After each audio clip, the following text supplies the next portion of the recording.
welcome back, Just Frats viewers. Well, we have a lot on the plate to talk about today. I got some great business tips to talk about for salespeople and business owners. We could talk a little bit about the NCAA tournament. Leave in the comment section. I'm really curious on who you're picking to win it all and who your Cinderella team is. Let me know. Also, spring training is just about over, and opening day has arrived for a couple teams that I don't think people even realize took place. And I have the recommended read of the week. What book is it going to be? And it will, if you read this book, it will increase your closing percentages. So that book, you're going to love it. If you invest a few hours to read it, it will make a difference in your career. And on this show, I normally talk about a food topic sometimes, and today I'm not going to do that. On the next show, we're going to talk about where can you find the best burger in Palm Beach County. And that you're not going to want to miss that. So you'll want to stay tuned. I'm not sure if I'm going to do a live show or do a video. But the best burger in Palm Beach County, if you live here, you're going to make sure to put it on your to-do list. If you're vacationing here, you want to make sure that you put that on a stop that you're going to want to make. And if you ever visit me from out of town, I'll make sure I get you there personally. So let's talk about the first thing, the NCAA bracket. How many brackets did you fill out? Who are you pulling for? Now I'm going for. I'm a big Tar Heel fan. I like North Carolina. So that's who I'm going to pull for. A lot of people I know are Zion crazy with Duke. So that's the heavy favorites.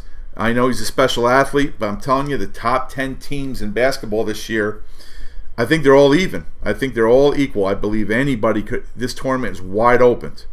And if there's going to be a Cinderella team to win it all this year, I think this might be the year that they could pull that off, whoever that might be. So let me know who you're picking. Baseball, opening day is next week for everybody except two teams, which Oakland and Seattle have already started the season over in Japan. I think it was in honor of Ichiro.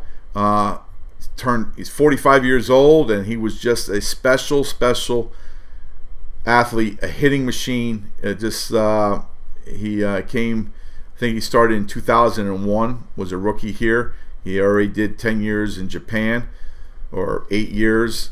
So he's definitely a Hall of Famer, and so they played a couple games in his honor this week. So baseball is here, so it's a good time of year. March Madness, baseball, can't go wrong with that. Now, let's talk about my business topic for today. And I want to discuss the 4 disciplines that I believe every rep should have. These 4 discipline skills. These are a little bit different than you might hear in other training classes, like selling skills, prospecting skills, closing skills. These are 4 disciplines that a salesperson needs to work on and really needs to pay attention to. You master these 4 disciplines, there's a big difference between being an average sales rep and the ultimate sales professional. Totally 2 different people. So the first discipline skill I want to talk about is thinking. You'd be amazed on how many people do not think. So people go, hey, that's a little insulting, saying I don't think. Just listen to what I'm about to say. Because of today's society, things are crazy. People worry about getting up early, working out, getting their children off to school, dropping one off at daycare, worrying about lunches, worrying about their job, sales meetings, customers that they got to go see, customers issues that they got to fix. They got to get out of work on time. They got to get to daycare so they don't get penalized for picking up their child late, pick up the high schooler, get him or her to the game, get home, worry about dinner, get kids to bed. And you know what? You might find time to see the second half of the football game. When did you take time out to think? Think on how you're going to handle a particular customer. Think about how you want to improve your numbers from the month before. Think about how you want your run your business a little bit differently because of employee turnover is high. So how you want to handle that. If you're not taking 10, 15 minutes a day just to clear your mind and think on how you want to handle situations, how do you want to work on improving your revenues, you're doing yourself an injustice if you're not taking time to think. Find a thinking chair. Sit down, relax. Even if you're smoking a cigar, just relax and think. I have 2 thinking chairs. Got one upstairs and one downstairs. So, I make sure that I'm in one of those chairs for 10 to 15 minutes a day just to think on my upcoming day, my week, my month, mistakes I want to fix. So that's the first discipline skill. The second discipline skill is asking great questions. When you're in front of your clientele or customers that come in and see you, you'd be amazed how salespeople just ask the same old questions to every single customer, and they're all closed-ended questions. It makes the customer feel like they're being interrogated. Like, what's your budget? When are you looking to buy? All these one-word answer type questions. That's all they got. They didn't take any time to think on how they're going to talk to their customers, or how they're going to talk to their employees, or how they're going to run a sales meeting. If you're not asking great questions, you're leaving a lot of revenue on the table. And by the way, customers know it. Sometimes they buy because they have to. But one thing's for sure, they probably won't send you any referrals. The third discipline skill is listening. This is something that is well below average in many sales organizations. Companies have done such a great job to make sure that all employees are trained on their product. They didn't do too good of a job to teach employees the importance of thinking and questioning and listening to their clients. Sales reps who do not listen are missing out on opportunities that will make a difference in your revenue. And by the way, a customer could tell when you're not listening. They could it stands right out. They could tell that you're more focused on worrying about the next question that you want to ask and not listening to the answer of a question that you just asked them.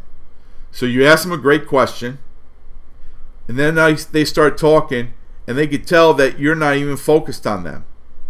And it's very noticeable.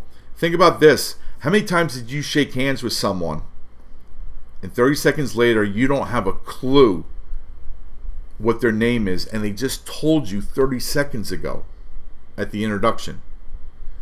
That's poor listening skills. So, and you go, Ed, how's that possible? How do I forget? How do I not know a person's name after 30 seconds? It's because you're more focused on your introduction. You're more focused on your handshake. You're more focused on letting them know what your name is and what your title is and what you do. And when they said their name was Bob, a complicated name, 1 syllable and 3 letters, and 2 of them are the same. And you can't remember Bob 30 seconds later because you weren't focused on listening to the person in front of you. The fourth discipline skill is solving. Now, when a customer tells you what their need is, and your job is to properly align your product to what their need is. A need is something that they want fixed, something they want to address. But salespeople say, I know exactly what you need. You don't have to tell me what your needs are. I know what you need. And you end up selling them something that they didn't need.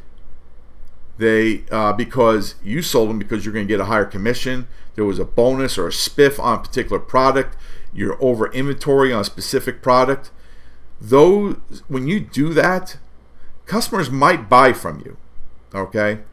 But now you increase the chance of that product being returned, and you definitely increase the chances of never getting a referral from that customer. You'll hear me talk about referrals often. And this is a kiss of death. When you do that, sell something that the customer didn't need, you'll never get a referral because they'll figure it out. They will never send someone to you because they can't trust you. You need to ask great questions, find out what they want fixed, and properly align your product to their problem. When you do that, your closing statistics will increase drastically and your referrals will increase because the customer trusts you. You sold them what they needed. You weren't there to sell something to get a higher spiff. So those are the 4 discipline skills. They're a little bit different than some other skills that you've learned in training classes. So you remember, you want to listen, ask great questions, think, and solve. You work on those 4.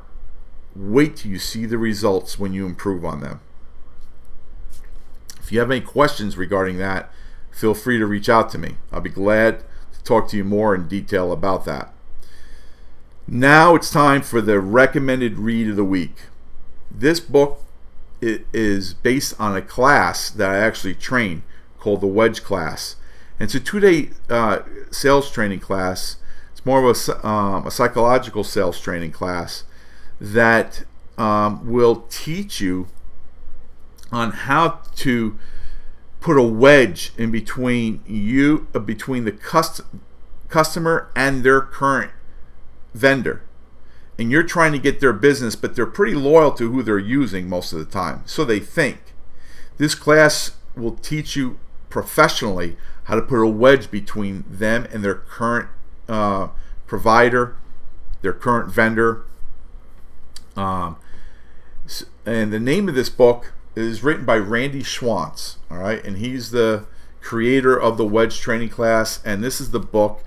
You go to Amazon, you get it. You probably can even email Randy and get a book from him.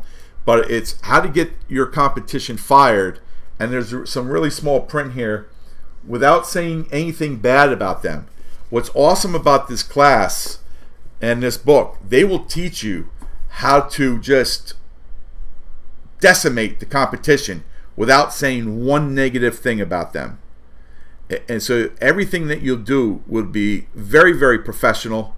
You'll be able to show them how they're being underserved by your competition, for them to have their eyes open a little bit to listen to you, to see what you have that might be able to get a better situation than what they're currently getting with the vendor they're using now. So once again, it's How to Get Your Competition Fired by Randy Schwantz. All right, it's the Wedge Technique. It's an awesome book, awesome training class. I highly recommend it. That's all I got for you for today, except I need a favor. If you're new to this video, watching Just Frats, that's me, all right,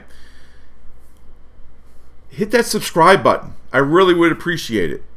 If I brought value to you today, hit it. Go ahead. I dare you. Hit it. Also, hit that little bell. If you haven't hit that bell before, that's a notification. Now, every time I upload a video or I go live, you'll get a little notification that I'm going live or I just uploaded a video. So hit that notification and please feel free to share this with your coworkers or your friends. I really appreciate it. Till next time, have a good one.